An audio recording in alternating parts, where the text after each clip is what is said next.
الرحمن الرحیم۔ نبی کریم صلی اللہ علیہ وسلم کی شان اقدس میں بار بار گستاخیاں کی جا رہی ہیں اور گرٹ نامی یہ شخص مسلسل حضور نبی کریم صلی اللہ علیہ وسلم کی گستاخیاں کیے جا رہا ہے۔ اور اس سے پہلے بھی آپ کے علم میں ہوگا جب پاکستان میں ناموس رسالت صلی اللہ علیہ وسلم پر بات ہو رہی تھی اور اس شاہ کے مصطفیٰ کو پابند سلاسل کیا گیا تھا، اس وقت یہ شخص کیا کہہ رہا تھا؟ آپ وہ ٹویٹ بھی پڑھ لیجئے۔ اس میں اس نے کہا تھا کہ حکومت وقت بہت اچھا کام کر رہی ہے کہ انہوں نے اس شاہ کے مصطفیٰ کو خاکوں کے خلاف نکلنے والوں کو پابند سلاسل کیا ہے۔ اور آج یہی شخص عمران خان کی حکومت جانے کے خلاف بھی ٹویٹ کر رہا ہے اور ساتھ گستاخی کر رہا ہے۔ ایک بات ہمیں بنیادی طور پر سمجھ لینی چاہیے، نبی کریم صلی اللہ علیہ وسلم کے فرامین اور قرآن مجید کے آیات مبارکہ کی روشنی میں یہ فیصلہ ہو چکا ہے کہ یہ لوگ ہمارے دوست نہیں ہو سکتے۔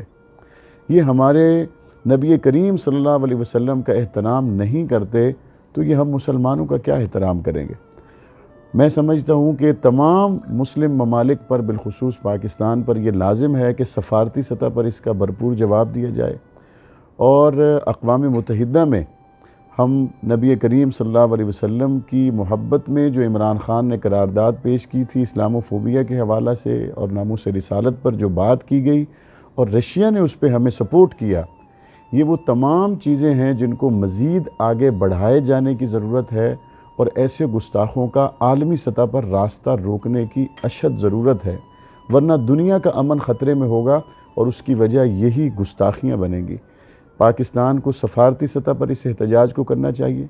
اور ہم بحیثیت مسلمان کے اپنی اس آواز کو سوشل میڈیا کے ذریعے ضرور پھیلائیں۔ اگر ہم سیاسی ٹرینڈز مسلسل